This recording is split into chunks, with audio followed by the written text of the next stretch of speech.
Assalamualaikum warahmatullahi wabarakatuh. Selamat pagi, salam sejahtera bagi kita semua. Salam, Om Swastiastu, Namo Buddhaya, salam kebajikan. Saya ucapkan selamat datang kepada teman-teman dan kakak-kakak dalam acara BASA, yaitu Bincang Santai Bersama Alumni.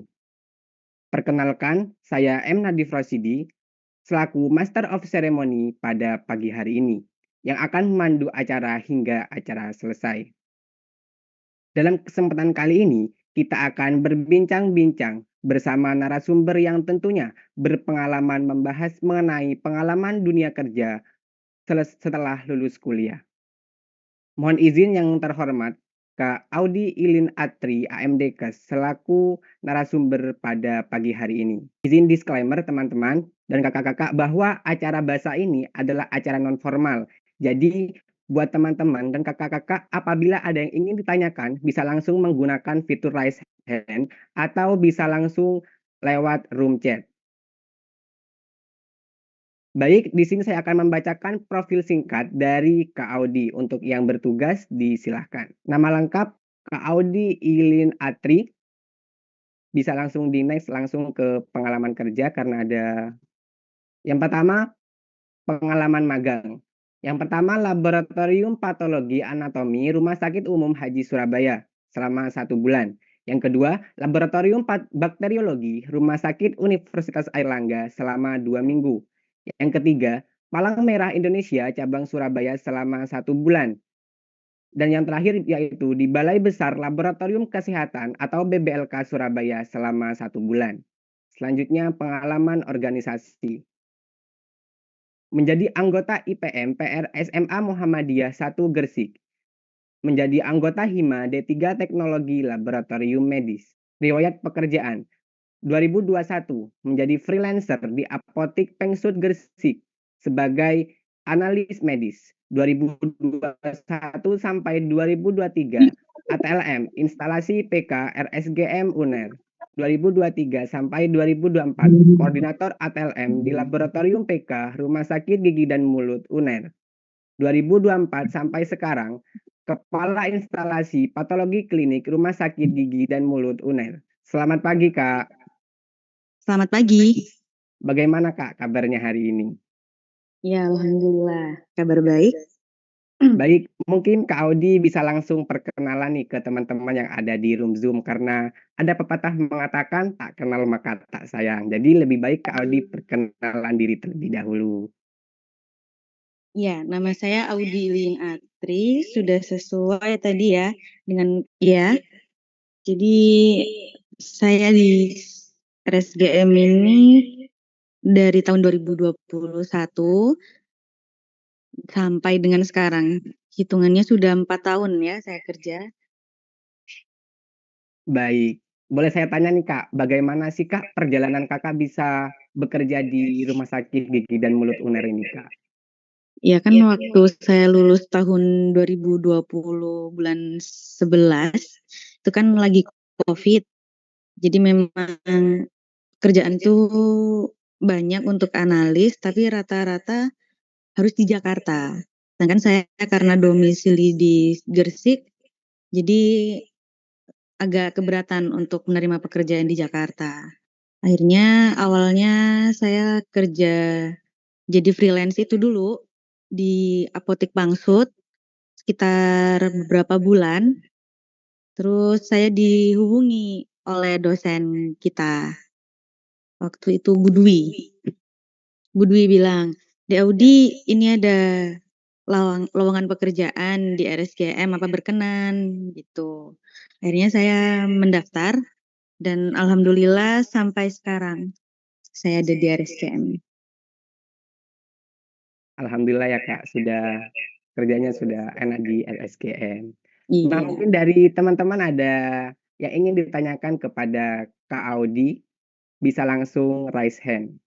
Monggo teman-teman jangan malu-malu karena ini sistemnya non formal ya teman-teman. Bisa langsung ditanyakan apa yang teman-teman ingin tanyakan. Mungkin bingung kalau disuruh langsung bertanya karena kan masih belum tahu kok di RSGM ini ada laboratoriumnya. Kan ini kan rumah sakit gigi dan mulut. Kayaknya itu lab-nya itu biasanya lab dental. Iya, silakan Mbak Elsa. Baik, untuk Elsa disilahkan. Izin memperkenalkan diri dulu ya, Kak. Perkenalkan, aku Aurelia. Kebetulan ini satu device sama Elsa, Kak. Aku mau tanya, untuk mata kuliah dari TLM yang sekiranya dibutuhin pas di laboratorium RSGM itu apa ya, Kak? Iya, Mbak Aurelia, terima kasih ya sudah izin menjawab. Jadi di RSGM ini kan karena dia itu rumah sakit khusus gigi mulut, pemeriksaan yang dilakukan itu tidak seperti di pemeriksaan di rumah sakit umum lainnya. Jadi kami itu karena di lab PK biasanya itu untuk pre-op sebelum tindakan operasi yang memerlukan full anestesi, yang memerlukan kayak kira-kira pasien ini ada riwayat pendarahan atau riwayat glukosa. Jadi pemeriksaan yang kami lakukan itu kebanyakan tentang hematologi, lalu glukosa, sama faal-hemostosis. Kalau untuk bakteriologi ini sebenarnya dibutuhkan biasanya untuk itu namanya penumbuhan bakteri, tapi karena kami belum ada laboratorium mikrobakter, jadi biasanya sampelnya dikirim, gitu. Baik, apakah pertanyaan sudah menjawab, Kak Aurel dan Elsa? Ya, baik. Terima kasih, Kak. Terima kasih, Nadif. Baik, Sama-sama. disampaikan. Terima kasih. Selanjutnya dari Kak Saskia Aulia. Mungkin bisa langsung on mic dan menyampaikan pertanyaan. Baik, terima kasih MC sudah diperkenankan. Perkenalkan Kak Audi, nama aku Saskia, bisa dipanggil Kia. Di sini aku mau bertanya, ada 2 pertanyaan. Nah, yang pertama itu, eh, dari Kakak itu ada tips tersendiri nggak? Misalnya nih, ada mahasiswa seperti saya contohnya, nah itu dari keluarga yang sebelumnya itu nggak punya riwayat dari orang kesehatan, kayak saya orang pertama yang berada di jurusan kesehatan gitu kan, pasti membutuhkan channel seperti kayak info loker atau info magang begitu. Itu dari Kak Audi ada tips tersendiri nggak untuk saya yang sebelumnya nggak punya riwayat anggota keluarga dari jurusan kesehatan. Lalu yang kedua, pertanyaannya itu, kalau misalnya di D4 ini kan PKL sama magangnya itu di semester 6 ya. Jadi saya di semester 5 ini belum PKL dan magang. Nah, kalau di Kak Audi sendiri yang waktu itu tuh pernah nggak ada matkul yang kayak di PKL dan magang itu belum diajarkan selama kuliah, kayak jadi baru pertama kali ketemunya itu di PKL dan magang, dan itu caranya Kak Audi menghadapi mata kuliah atau sesuatu yang sebelumnya belum diajarkan waktu perkuliahan itu bagaimana? Terima kasih. Oke, Mbak Kia, terima kasih pertanyaannya ya. Jadi sebelumnya saya mau menjawab pertanyaan yang pertama. Saya tuh juga dari keluarga pengusaha, Mbak. Nggak ada keluarga saya yang berkecimpung di dunia kesehatan. Ada pun, tapi saudara jauh. Jadi sebenarnya nggak ada masalah. Nah, kan kita kan ada grup alumni, ada komunitas. Biasanya juga saya pun dapat channel pekerjaan pun dikasih info sama Bu Dwi. Nah, kalau kita rajin untuk update informasi sama teman-teman juga, biasanya di grup tuh juga di-share untuk lowongan pekerjaan. Jadi nggak harus semua itu dari channel keluarga. Sebenarnya banyak channel karena nakes ini pekerjaan yang selalu dibutuhkan. Cuman memang biasanya tuh periodenya itu ada sendiri-sendiri untuk di wilayah Jawa Timur, Jawa Barat, dan lain-lain itu biasanya berbeda. Kalau saya lihat ritmenya sih biasanya kalau di awal tahun itu di daerah Jakarta itu banyak open recruitment untuk nakes, analis medis itu. Kalau di daerah Jawa Timur, Jawa Tengah itu biasanya akhir tahun. Itu kalau alur yang saya pelajari ya. Nah, untuk pertanyaan yang kedua, tentang apa itu tadi ketika PKL, apakah ada pelajaran yang baru didapat ketika PKL? Sebenarnya bukan pelajaran, lebih ke pengalaman. Jadi waktu di perkuliahan kan tentunya kita dihadapkan dengan materi teori yang sebenarnya kita juga agak ngawang-ngawang gitu kan, ini kayak gimana maksudnya, masih belum paham, penting suruh tulis, tulis saja, suruh kerjain, kerjain aja. Nah, waktu PKL, di situ kita tuh paham, oh ternyata ini maksud dari teorinya. Jadi insight baru sebenarnya, bukan yang benar-benar kita murni nggak tahu. Atau mungkin nih kayak ada pelajaran yang sebelumnya kita nggak ada praktikumnya, kayak waktu itu saya itu tentang apa ya waktu itu, yang research center. Jadi kan karena pelajaran mengenai PCR itu kan murni semua kan tentang teori, lalu untuk magangnya pun di research center itu kami mengawasi dari jauh gitu kan. Jadi masih agak kurang, tapi dengan adanya PKL akhirnya kita mulai paham ternyata tuh prinsip-prinsip yang selama ini kita hafalkan tentang materi-materi yang disampaikan, oh ternyata connectivity-nya di situ.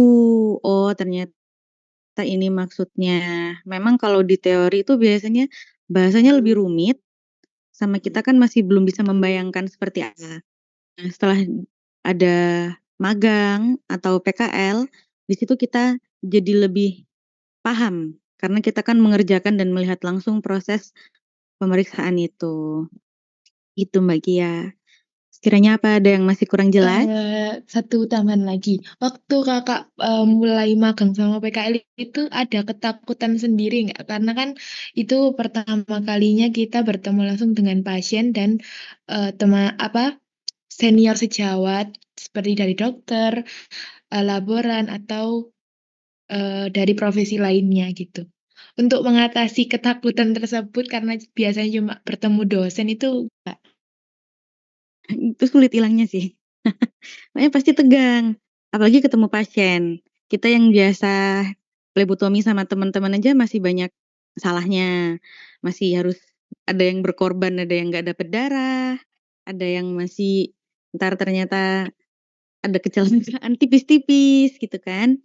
Sedangkan ini kan kita sama pasien, nah pasti pasien maunya ya harus benar. Nah itu kan pasti kan tegangnya di situ, dibandingkan sama teman-teman sejawat, sama rekan-rekan yang lain tuh biasanya mereka tuh akan membackup kita. Jadi nggak mungkin sih kita dilepas sendiri. Jadi kalau dari saya itu rasa takutnya itu justru waktu ketemu pasien, waktu plebotomi, gitu sih. Jadi cara menghilangkannya gimana? Jam terbang. Jadi kalau kita nanti akhirnya bekerja itu perlahan-lahan itu akhirnya akan muncul keberanian buat belok-belokin jarum di dalam pena. Soalnya kan waktu kita sama teman kan pasti kan nggak berani belok-belok nih, posisinya udah segitu ya udah segitu aja, paling maju mundur aja kan. Ntar kalau nggak dapet cabut jarumnya. Nah biasanya kalau sama pasien, apalagi sama anak kecil yang sulit banget untuk dihadapin itu, ya kita harus ya bondo nekat, gimana lagi kan? Gitu sih. Jadi paling ketegangan itu akan selalu muncul ketika plebotomi. Tapi kalau waktu sesi sama senior, sama dosen, sama rekan-rekan sejawat yang lain, itu biasanya kita akan di-backup, akan dibantu. Nanti itu akan hilang dengan sendirinya. Baik, apakah sudah menjawab Kak Kia? sudah. Terima kasih Kak. Sama-sama. Disampaikan terima kasih untuk Kak Kia. Selanjutnya dari Kak Rania Aura. Disilahkan. Oke, terima kasih MC. Suaraku terdengar jelas kan ya? Terdengar. Oke, salam kenal buat Kakak Audi. Aku mau tanya ya Kak beberapa pertanyaan sih. Mungkin yang pertama pertanyaanku, aku sedikit interest waktu Kakak bilang kayak sempat ada ditawarin beberapa yang kayak pekerjaan di Jakarta itu, cuman kan Kakak memilih untuk tidak mengambil ya. Nah, itu apakah tidak mengambilnya itu karena emang ada keperluan sendiri, maksudnya kayak kebutuhannya Kakak yang emang nggak bisa untuk mumpuni ke sana atau bagaimana? Terus untuk kedua, ini kan aku angkatan 2022 ya Kak, habis ini mau PKL sama magang. Jadi kayak ya mungkin sama nyambung sama pertanyaannya Saskia tadi kayak pasti kayak magang sama PKL itu hal yang sangat-sangat baru buat kita gitu kan untuk sebagai mahasiswinya itu. Nah, kira-kira dari Kakak sendiri tuh ada nggak sih pengalaman dari PKL atau magang yang buat Kakak itu sampai inget terus sampai sekarang sampai kayak ya apa ya membekas banget sampai hampir trauma mungkin ya kayak gitu sih mungkin. Wah, mungkin dari aku pertanyaan saya gitu dulu sih. Makasih Kak. Oke, terima kasih. Ya, Mbak Rania. Ya, Mbak Rania, salam kenal juga ya. Kalau dari saya jawab pertanyaan yang pertama tentang tadi tawaran kerja di daerah Jakarta ya. Jadi saya apply semua lowongan kerja yang ada. Jadi saya nggak pernah buka Facebook, saya main Facebook, saya cari komunitas ATLM. Nah, di Facebook itu banyak banget loh lowongan. Kita nggak tahu ternyata lowongan paling banyak ada di Facebook. Nah, jadi dari Facebook itu kan ada komunitasnya, komunitas ATLM Surabaya, Jawa Tengah, Jawa Barat, Jakarta, ada se-Indonesia itu ada semua. Nah, saya apply tuh yang sekiranya di daerah Surabaya. Waktu itu saya apply-nya itu di Rumah Sakit Siloam, Rumah Sakit Gotong Royong, Rumah Sakit apalagi tuh, Mayapada kalau nggak salah. Pokoknya itu yang sekiranya ada cabangnya di daerah Surabaya. Nah, ternyata setelah saya apply, sempat saya ditelepon untuk dijadwalkan interview ya, interview online. Nah, ternyata rata-rata di sana mengharuskan 2 bulan pertama itu untuk training di Jakarta. Lah, dan tidak ada jaminan saya akan bekerja di daerah Surabaya. Karena mereka pun punya banyak cabang rumah sakit. Jadi tergantung nanti setelah saya training 2 bulan di Jakarta, bisa-bisa saya ditempatkan di Kalimantan, bisa-bisa saya tempatkan di Sulawesi. Ya, kan banyak cabangnya. Akhirnya dengan keberatan, saya undur diri dari situ, dari kesempatan untuk bekerja di situ.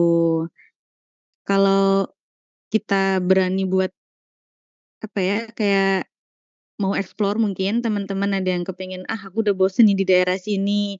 Aku mau dong cobain di daerah luar pulau atau mungkin luar negeri," itu juga sebenarnya ada, kalau memang berkenan. Dan channel yang banyak itu memang ada di LinkedIn, Jobstreet, sama Facebook.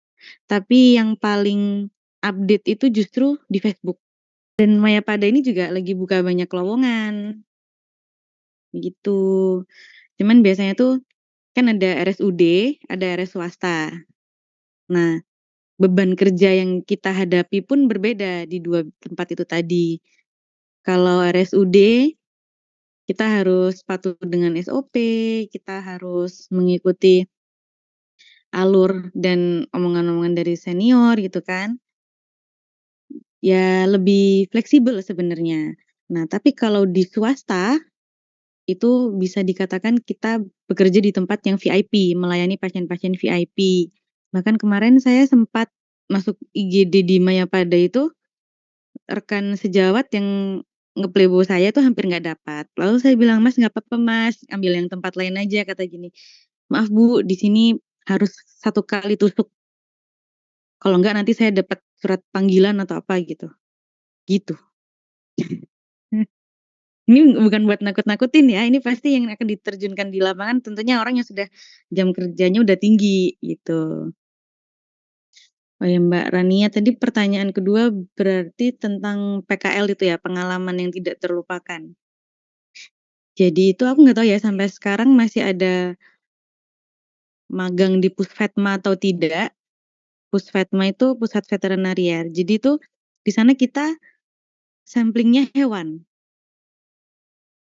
Saya tuh sampling apa aja tuh? Kelinci, mencit, ayam, lagi ya, yang paling nggak bisa dilupakan pastinya mencit.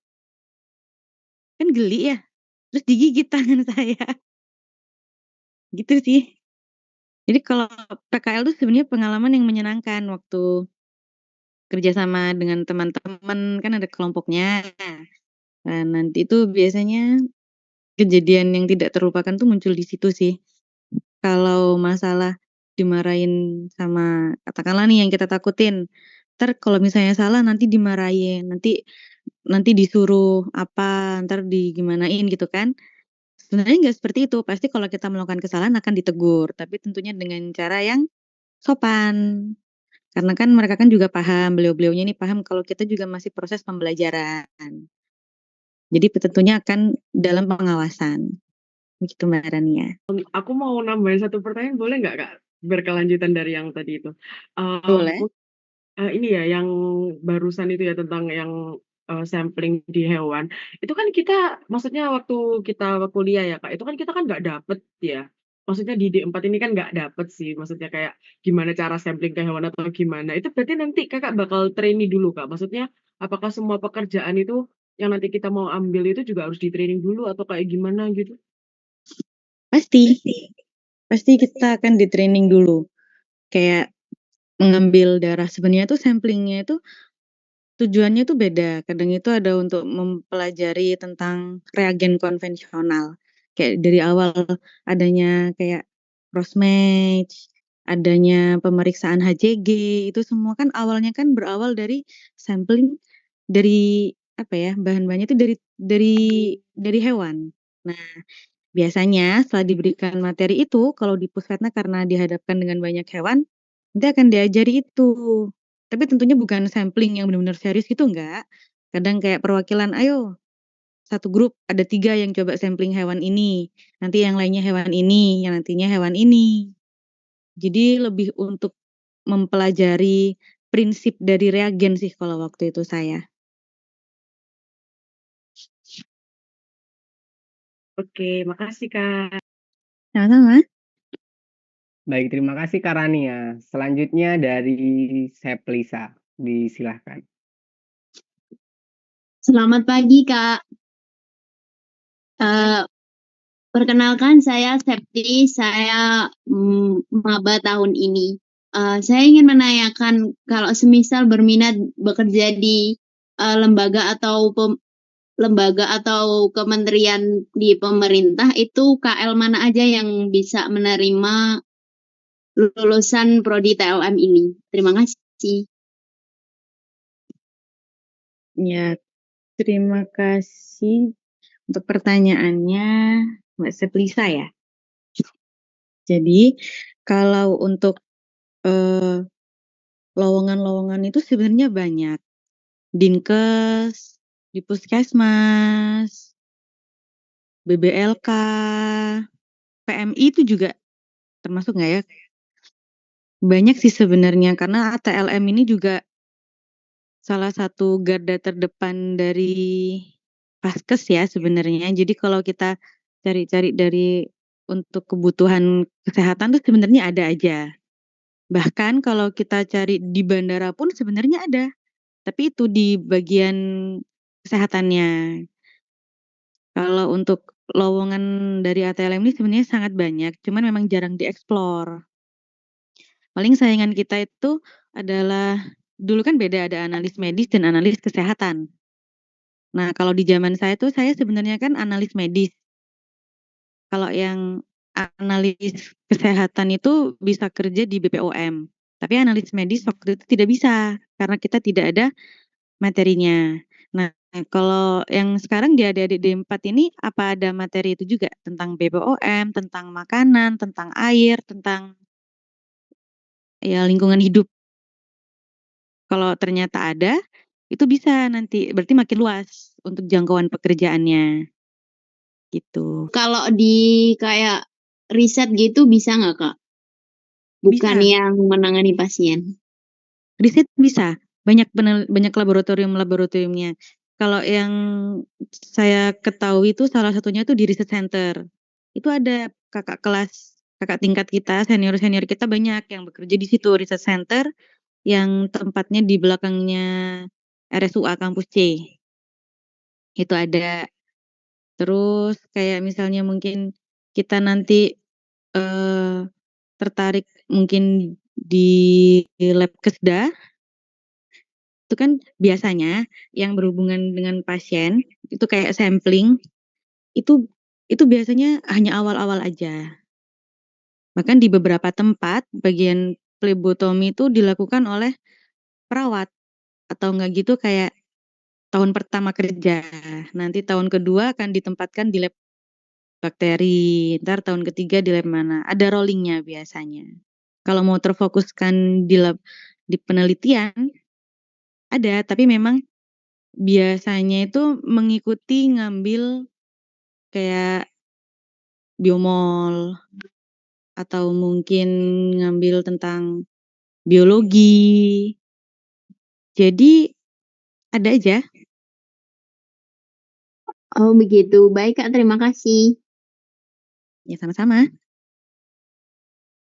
Baik, selanjutnya ada pertanyaan dari room chat nih Kak, saya bacakan terlebih dahulu. Tadi untuk tantangan atau kendalanya ya.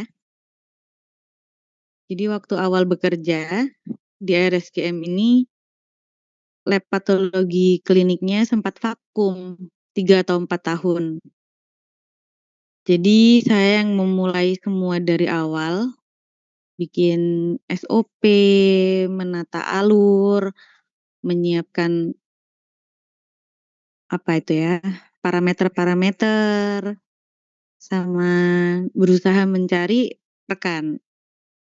Bekerja sama dengan laboratorium, bikin MOU, itu yang paling mengejutkan.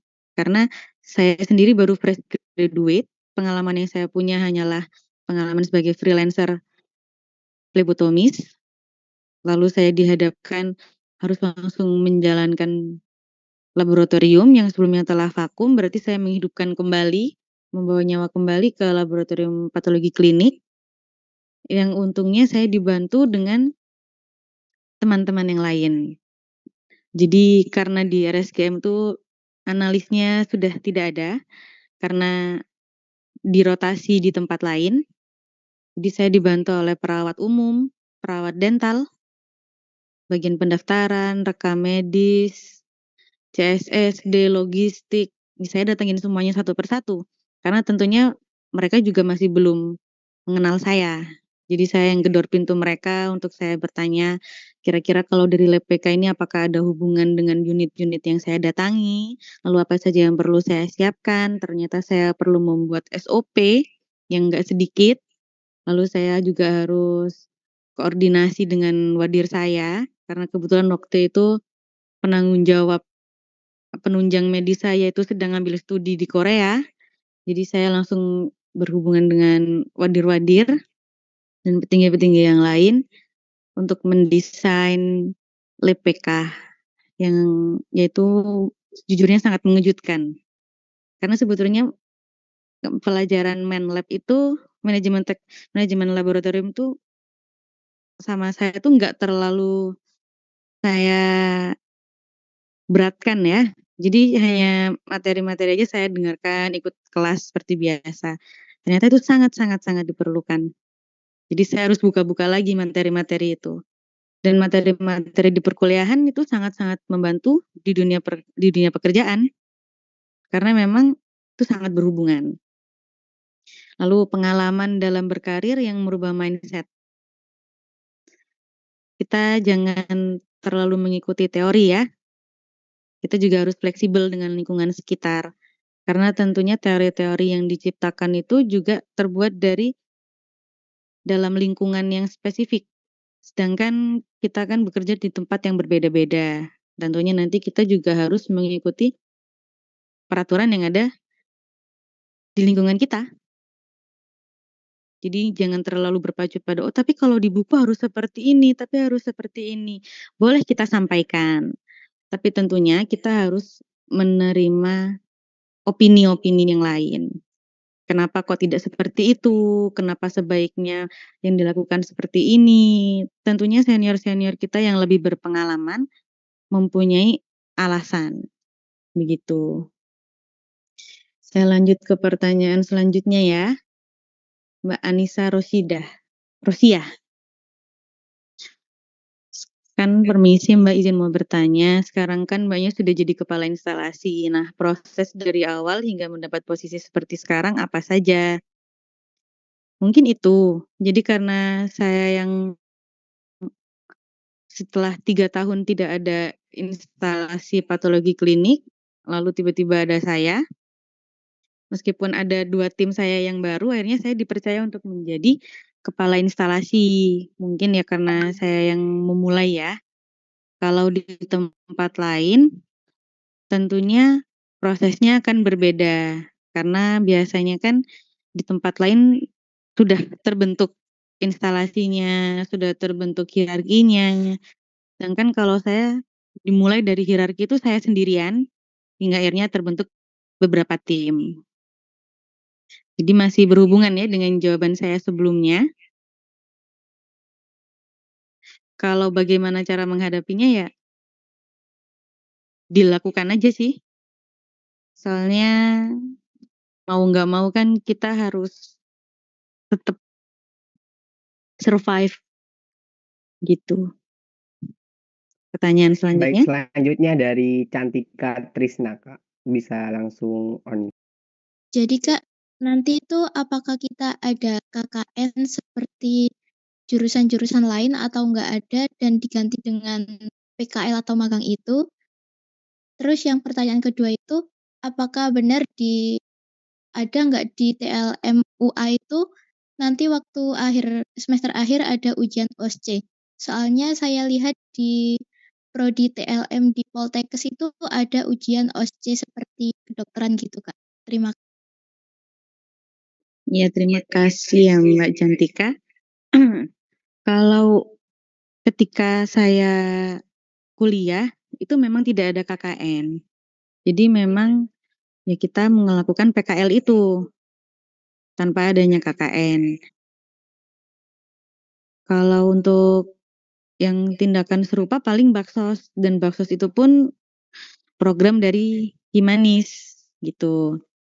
Tapi kalau di 4 ini saya kurang paham ya Mbak ya, maaf ya, mungkin nanti bisa ditanyakan kepada dosennya atau ke prodinya. Nah, lalu untuk OSCE, ini sebenarnya sudah ada wacana, sepertinya sih ada. Karena per tahun ini tuh kayaknya mulai dilaksanakan. Cuman kalau sepengetahuan saya, ini karena masih awal-awal itu belum taraf nasional. Gitu. Nah, untuk selanjutnya akan diberlakukan seperti UKOM, tapi dengan cara OSCE itu seperti kedokteran. Tapi saya juga masih kurang tahu secara detail ya untuk informasi tersebut, Mbak Cantika. Iya. Baik Kak, terima kasih. Ya. Baik, untuk selanjutnya apakah ada yang masih ingin bertanya untuk Kak Audi, bisa langsung raise hand. Ini Kak, saya mau bertanya. Biasanya Iya, kan silahkan. ketika sampling itu Kak, pasti kita tremor tuh Kak, ketika sudah hampir menusuk jarum itu tangan tuh kayak yang bergetar gitu Kak. Terus kita tuh awalnya sudah dapat venanya, tapi karena kita tremor akhirnya kan geser tuh Kak. Gimana sih Kak cara agar kita itu tremornya itu hilang gitu Kak? Memang biasanya tremor atau hanya kondisi ketika akan sampling aja tremor? Ketika mau sampling aja Kak, kayak ragu gitu loh Kak. Oke, ragu. Itu harus meyakinkan diri sendiri sih biasanya. Jadi kan waktu sampling kan biasanya kan gini, "Ya Bu, dalam hitungan ketiga kita tusuk, tarik napas yang dalam." Nah, itu kita juga ikut. Lumayan. Jadi kan waktu kita tahan napas kayak itu kan mengurangi untuk tremor. Jadi memang harus yakin, soalnya kalau kita malah terfokuskan, "Duh tremor nih, gimana nih," makin tremor jadinya. Atau enggak gitu kayak mulai atur nafas, karena atur nafas itu memang sangat membantu sih untuk mengurangi tremor itu. Tapi kalau emang udah tremor banget biasanya ya mau gimana lagi kan? Saya Baik, pasti terima bisa. kasih Kak. Oke, selamat Selanjutnya ada pertanyaan dari Kalista. Untuk Kalista disilahkan. Selamat pagi Kak Audi. Suara saya terdengar? Selamat pagi, sudah terdengar? Ya, makasih. Perkenalkan nama saya Kalista, saya dari angkatan 23. Saya izin bertanya ya Kak. Jadi kan pas di kan sudah praktikumnya itu kan banyak kan metode manual itu tidak memakai alat. Biasanya memakai alat juga, tapi kayak otomatis gitu kan, Kak. Oh ya. Nah, jadi saya izin bertanya apakah nanti kalau kerja di lab itu apakah nanti kita juga melakukan sampling melakukan kelas sampel yang manual gitu Kak, ataukah semuanya pakai alat? Seperti itu, Kak. Terima kasih Mbak Kalista. Jadi tiap paskes itu beda. Ada yang masih menggunakan alat yang semi konvensional, ada yang otomatis. Tapi memang rata-rata sekarang itu agak jarang kalau yang konvensional. Karena memang ada program peremajaan alat itu tiap 10 tahun sekali. Cuman kalau misalnya Mbak Kalista ini nantinya bekerja di ranah pendidikan, seperti mungkin kayak dosen-dosen kita, itu kan karena mengajarkan kepada mahasiswa, biasanya kan kita harus mengajarkan prinsip-prinsipnya juga. Itu nantinya akan menggunakan alat yang konvensional karena memang untuk menjelaskan detailnya lebih jelas. Tapi kalau di laboratorium sekarang sih rata-rata sudah otomatis. Paling mungkin ada beberapa yang permintaan-permintaan khusus dari katakanlah kita ada menerima penelitian. Nah, itu juga bisa jadi kita menerima yang tidak seperti biasanya. Begitu Mbak Kalista. Terima kasih. Kasih, Kak. Baik, terima kasih untuk Kalista. Selanjutnya dari Kak Maulana Biagi. Oke, terima kasih MC. Sebelumnya mohon izin Kak, izin bertanya terkait pengalaman kerja nih Kak. Yang pertama mungkin saya mau tanya itu apakah bisa nantinya kita nanti ketika bekerja kita bisa nyambi 2 pekerjaan sekaligus Kak. Kan nanti ekspektasi saya itu nanti bisa bekerja di sini, terus habis itu malamnya kita ke sini, itu bisa apa enggak sih Kak? Terus kemudian itu ini kan kakaknya ini di lab gigi dan mulut ya Kak. Nah, namun pandangan saya terkait gigi dan mulut kan untuk orang-orang FKG, untuk analis medis ini nanti fungsinya itu ngapain sih Kak kalau di lab gigi dan mulut gitu? Mungkin itu saja sih Kak, terima kasih. Terima kasih Mas Maulana.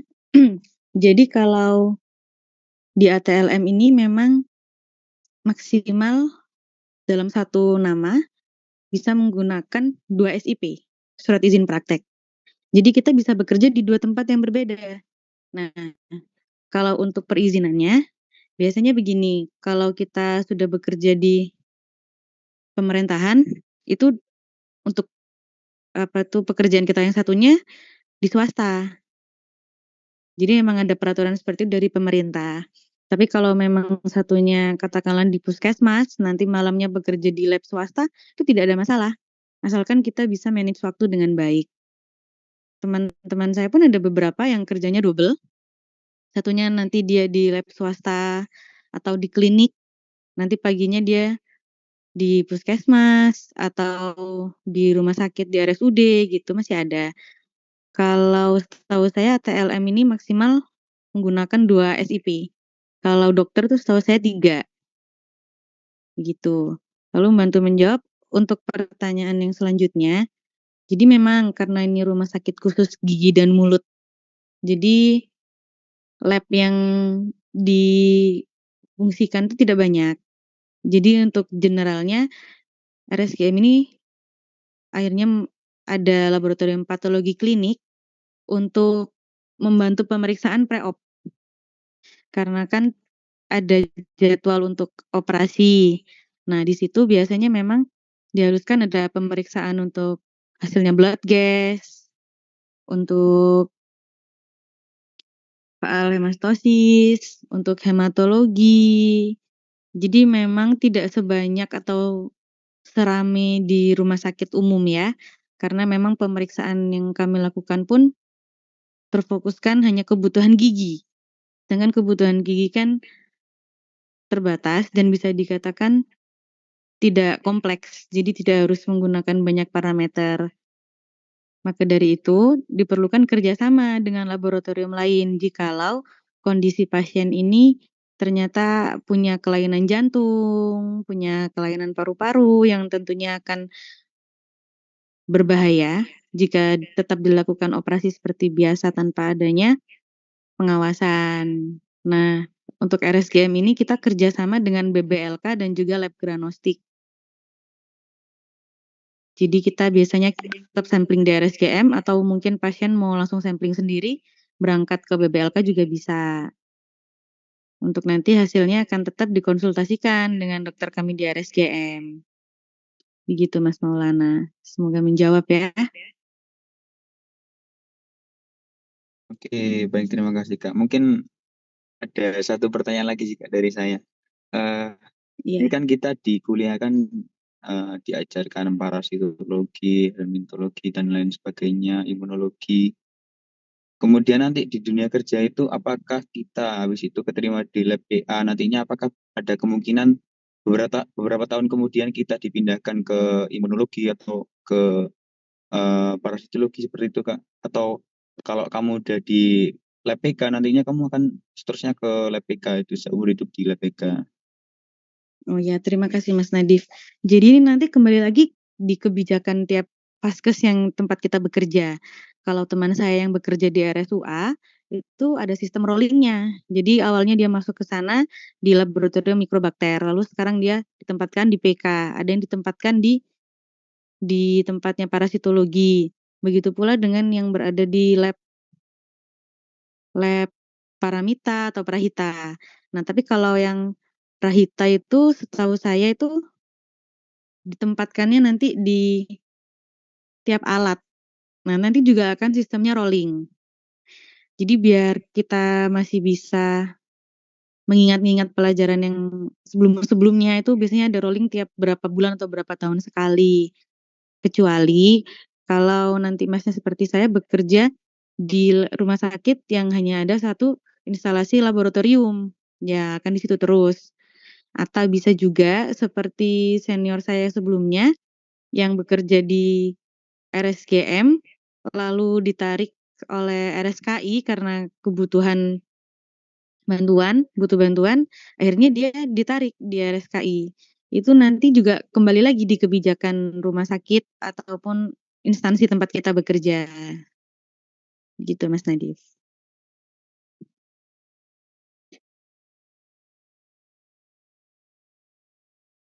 Baik, terima kasih untuk Mas Biagi atas pertanyaannya. Selanjutnya ada yang dari room chat ini Kak, saya bacakan dulu. Iya. Pagi Kak Audi, izin bertanya ya Kak. Salam kenal, aku Rica. Maaf pertanyaannya lewat chat, ada kendala tidak bisa on mic Kak. Tadi disebut Kakak pernah freelance phlebotomi. Nah, itu maksudnya gimana ya Kak? Dan bagaimana cara mendapatkan pekerjaan tersebut? Soalnya saya baru tahu. Terima kasih Kak.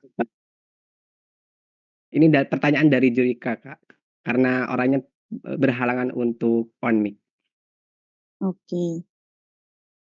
Terima kasih Mbak Rica, salam kenal juga. Ya, jadi karena setelah lulus, saya itu magang atau ya freelance tadi itu ya, menggantikan analis yang sedang cuti melahirkan.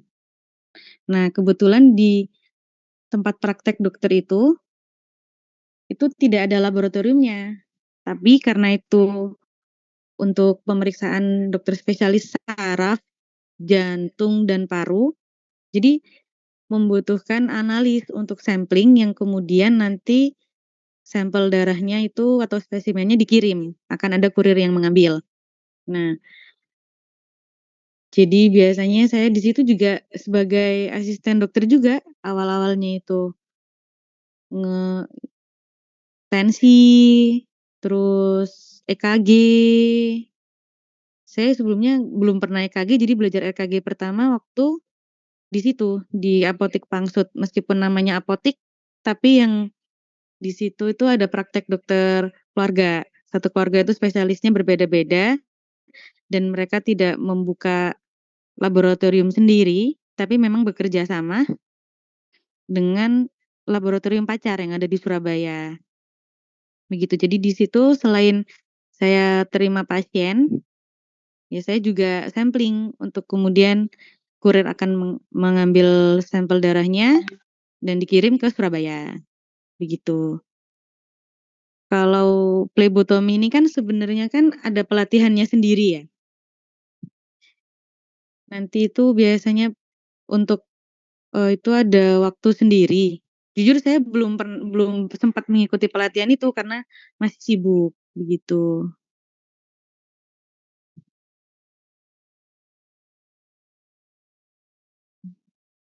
Langsung izin saya membaca pertanyaan dari Mbak Anggun Dwi Syandi.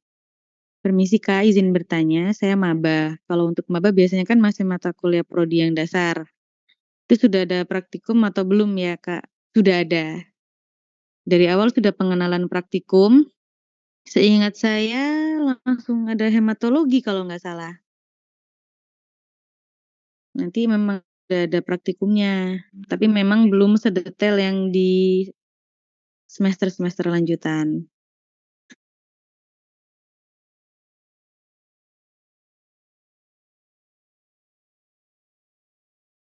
Ya, sama-sama Mbak Anggun. Permisi Kak, mungkin saya izin bertanya.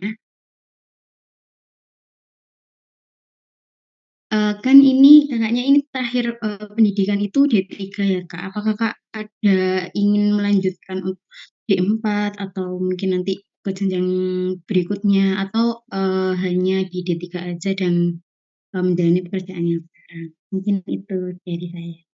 Terima kasih. Ya, sama-sama Mbak Indah. Jadi kalau dari instansi sebenarnya pinginnya saya lanjut kuliah lagi. Tapi kebetulan tim saya ini juga ada yang sedang ngambil D4. Jadi untuk mengurus jadwal shift dan juga jadwal kuliahnya biar nggak bentrok, akhirnya gantian. Mungkin ada rencana saya memang untuk ambil D4, tapi mungkin masih nanti. Soalnya sepengetahuan saya per tahun berapa itu yang diterima hanya D4. Begitu. Oke Kak, terima kasih. Berarti nggak ini ya Kak, maksudnya kayak setelah D4 terus mau ke itu nanti atau belum ada pikiran ke S2 atau gimana? Saya sebenarnya kepingin S2 tapi yang berbeda. Oh, Iya, begitu sih. terima kasih Kak. Sama-sama. Terima kasih Kak Indah. Mungkin satu pertanyaan lagi nih. Buat teman-teman yang ingin masih bertanya ke Kak Audi bisa langsung on mic atau raise hand. Untuk Kak Hani disilahkan. Halo Kak, salam kenal, nama saya Hani. Jadi saya mau nanya nih, berdasarkan pengalaman Kakak, kira-kira apa yang harus dipersiapkan untuk kami yang bentar lagi mau PKL dan magang? Kira-kira apakah kami harus kayak mereview materi semester-semester sebelumnya atau bagaimana Kak? Iya Mbak Hani, salam kenal juga. Jadi biasanya waktu PKL itu tentunya akan ada kuis, sering banget ada kuisnya. Nah, kalau menurut saya reviewnya ini sesuai dengan jadwal PKL aja. Jadi semisal nanti akan ada PKL mikrobakteriologi, berarti dipersiapkan materi itu. Jangan langsung semua dipelajari, takutnya malah kitanya bingung. Ya, jadi yang dipersiapkan itu aja. Nanti pun kuis yang ditanyain biasanya ada hubungannya dengan perkuliahan kita. Tentunya sudah disiapkan biar kitanya juga paham cara menjawabnya seperti apa. Kalau persiapan lainnya mungkin ya harus makin aktif. Karena aktif itu nanti juga akan sangat membantu.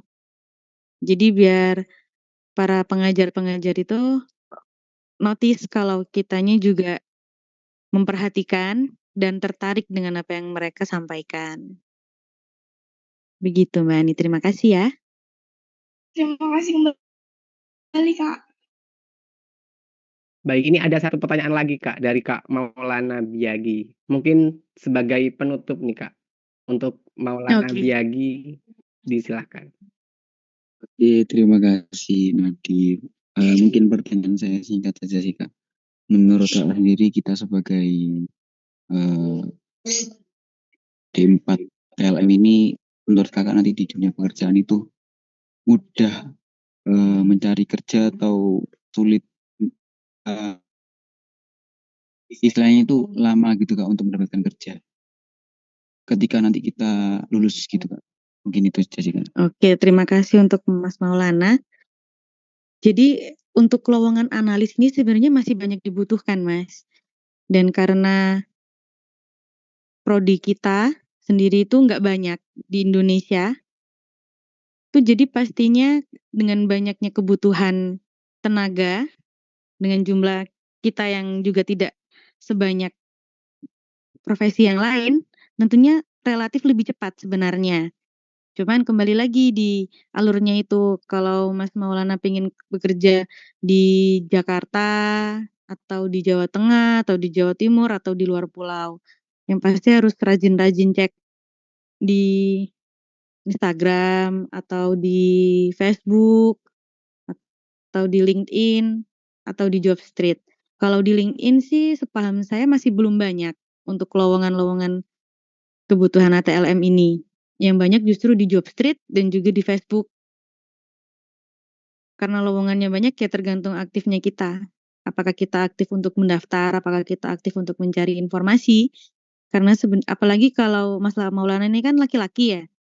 ATLM laki-laki itu tidak banyak. Jadi peluang untuk diterimanya justru jauh lebih besar. Begitu. Apakah sudah cukup? Baik, sudah cukup Kak. Karena kita sudah hampir 1 jam ngobrol santai. Saya selaku Oke. moderator mengucapkan terima kasih banyak kepada Kak Audi sudah meluangkan waktunya untuk kami berbagi sedikit ilmu dan pengalaman. Semoga apa yang sudah diberikan Kak Audi bisa bermanfaat bagi kita semua. Selanjutnya yaitu sesi dokumentasi dan penyerahan sertifikat. Untuk yang bertugas disilahkan. Untuk teman-teman untuk bisa on kamera semua ya. Baik, mungkin saya hitung terlebih dahulu. Untuk yang bertugas disilakan. 1, 2, 3.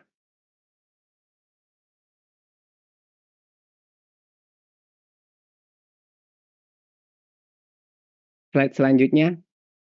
1, 2, 3.